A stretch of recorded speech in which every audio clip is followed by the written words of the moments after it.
Cannes, son vieux port, sa croisette, transformés en ville fantôme. Antibes, ses places, ses plages, ses avenues désertes.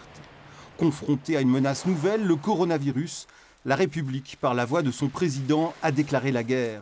Drôle de guerre en vérité qui consiste à vider le champ de bataille. La population est consignée à la maison, assignée à résidence.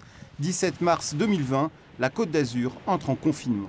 Ceci est un message de la police nationale. Rappel des consignes relatives à l'épidémie de Covid-19. À Menton, la course aux masques de protection est lancée. Les clients chanceux exhibent fièrement leur prise. Je ne me vois pas encore les porter.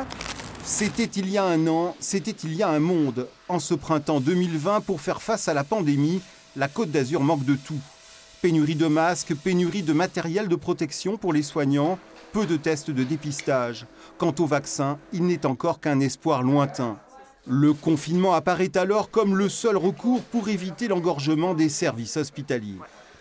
Je suis issu du monde militaire et ça ressemble tout à fait à ce qu'on peut vivre sur les théâtres d'opérations extérieures, en opération compliquée, quoi.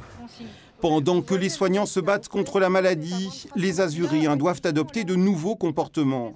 Pour avoir le droit de sortir de la maison, il faut montrer patte blanche, être muni d'une attestation valable 1 heure. Vous savez ce que vous risquez si vous ne l'avez pas?